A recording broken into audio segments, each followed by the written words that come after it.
morning. We're going to be reading chapters 18 and 19 today from my book Orphan Auntie. Chapter 18, Crackle Crackle Crackle. Stella crouched in her father's study and took a deep breath. She lifted the telephone receiver and placed it to her ear. The girl wasn't sure she could hear a dialing tone. There was so much noise coming from the kitchen. Still, she put her finger in the dial and turned it. The girl winced at the loud whirring noise of the dial returning to its place, despite all the hullabaloo from down the corridor.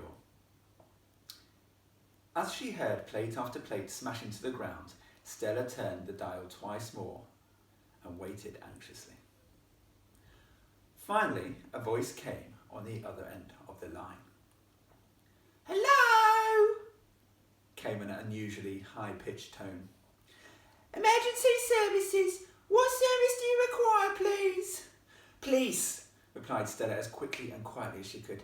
"I'm sorry, miss. Could you repeat that? There is a loud noise your end." Yes, of course, I am sorry," said the girl, speaking louder this time. "I need the police right away." "The police? Putting you through." There was a pause. Then another voice came on the line, a much deeper one, so deep it was almost a growl.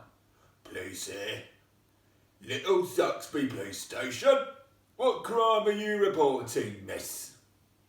"It is, Somehow Stella felt foolish saying it. "Go on," prompted the voice. "It's, Yes, spit it out." "A murder."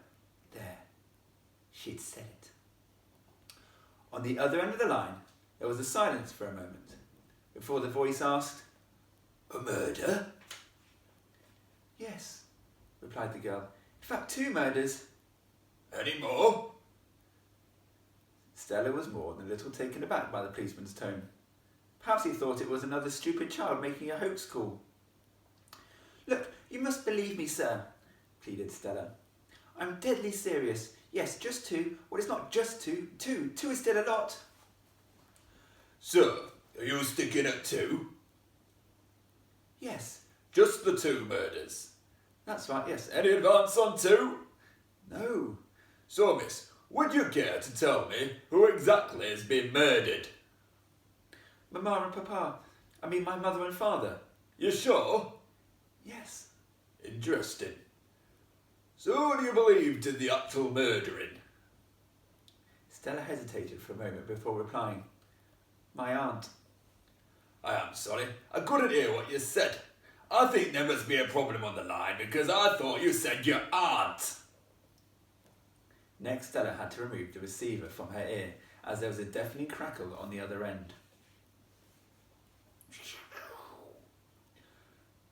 "Repeat that, please," demanded the voice. "That's right, sir. I did say my aunt." "Sorry, this must be a very bad line." "It's my aunt!" exclaimed Stella, a little louder than she should have. "Her name's Alberta Saxby." There was a scribbling sound on the other end of the line, as if the policeman was making notes. "Ooh, so you did say your aunt. This Alberta Saxby, is she a miss, a Mrs, or a Ms?" "Ms, I think." "Ms?" "Yes, Ms." "Ms. Alberta Saxby." It was clear the policeman was taking notes. "Now, I hardly need to tell you that there is a terrible snowstorm all over England tonight." "Yes, I know," replied Stella. She could hear the snow tapping on the window of the study as they spoke. "So, miss, I'm afraid this is going to have to wait until the morning." Stella felt scared. Who knew what the wicked woman might do to her before then? "Are you sure you can't send anyone tonight? Please," she pleaded. "Quite sure, miss," came the firm reply. "But rest assured, as this is a double murder, beg your pardon, miss, we shall send our best detective from the police headquarters at Scotland Yard in London first thing in the morning. Goodbye." Just as she was about to put down the receiver, Stella remembered something. "Don't you need my address?" "Oh, yes," said the voice on the other end. I do beg your pardon, miss. What is your address, please? It's Saxby Hall.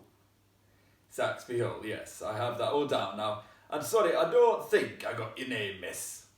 Well, I am, in fact. Yes. Stella eventually blurted out. Lady Saxby. She knew from being with her parents that using your title always made other people sit up and take notice. A lady? Are you indeed? The tone sounded a little mocking. Yes, I'm the new Lady Saxby, Lady Stella Saxby. Well, Lady Saxby, it is awfully late now. The clock here at the station wall says it's well after midnight. It must be past your bedtime. Yes, it is, agreed Stella, although it seemed impossible to even think about going to sleep right now. Then I suggest you go straight to bed, and the detective will be with you first thing in the morning. You promise? I promise, miss. Beg your pardon, Lady Saxby. First thing. Thank you. Stella just had to try and stay alive until then. And Lady Saxby? Yes, asked the girl. Don't have nightmares. Click. The voice was gone.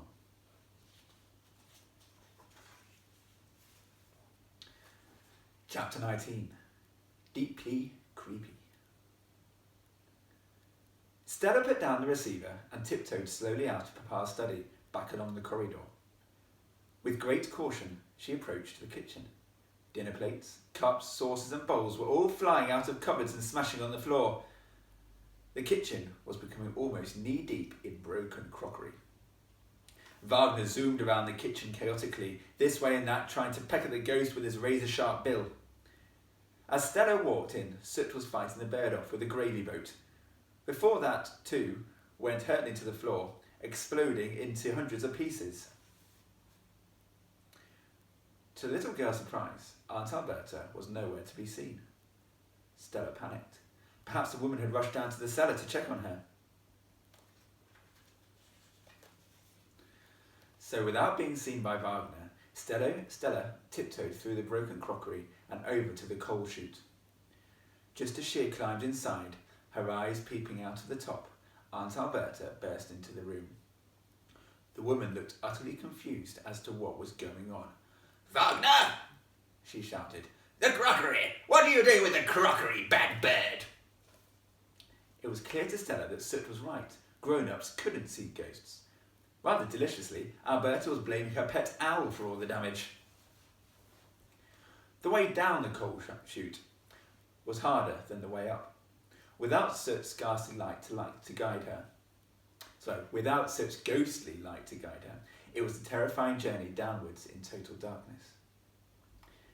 At any moment, Stella thought she might fall. Eventually, her bare feet touched the cold stone floor. Just as they did so, Stella could hear loud footsteps running down the stairs. It was her aunts coming to check on her. As quickly as she could, Stella lay down on the cellar floor and closed her eyes, pretending to be asleep. She heard the jangling of keys. Then the great steel door was unlocked and slowly creaked open. The girl kept her eyes shut and even attempted a little light snoring to sell the idea that she had been fast asleep for hours. It was a deeply creepy feeling, sensing her aunt moving around her in the cellar. For a moment all was still, and Stella could smell the damp leather of Alberta's boots. She couldn't resist opening one eye the tiniest bit. Out of the slit of her eye she spied a huge black boot staring back at her. It couldn't be any closer to her face. As quickly as she could, she shut her eye again. She shut her eye again. Stella was sure she had given the game away. She could sense the slight flicker of warmth from a candle as it was brought down to her face. All the same, she kept deadly still, and soon she heard her aunt's footsteps moving back to the cellar door. Even now, Stella waited until she heard the door being locked and the footsteps going back up the stairs. Then she opened her eyes again. The girl breathed a huge sigh of relief. She had convinced her aunt she had been asleep all along. Stella sat up on the cold stone cellar floor. It was a world away from her comfy old four-poster upstairs. She had heard a scratching sound coming from the coal chute. And then, next, a light glowed dimly in the cellar, before it was brighter and brighter. It was Soot. Never did Stella think she'd be so happy to see a ghost. "So, my lady, did you make your call on the old dog and bone?" he asked. "The what?" "The telephone." "Oh, yes." She was still new at this Cockney rhyming slang malarkey. "Yes, I called the police. They're sending their best detective from Scotland Yard first thing in the morning." "That's tops!" exclaimed Soot. "Well, my lady, you try and get some sleep. You need to be ready to tell that copper everything in the morning." "You're right. Now I'll climb up through the chimneys in the house and wait on the roof as lookout." "Thank you, Soot." "My pleasure, my lady. I'll come straight down and wake you as soon as I see him coming." "Thank you, Soot," she said again softly. "I don't know what I'd do without you." The ghost doffed his cap. "At your service, my lady. Good night." "Good night." Stella paused for a moment before admitting, "I'm scared." Soot smiled supportively and rested his hand reassuringly on her shoulder.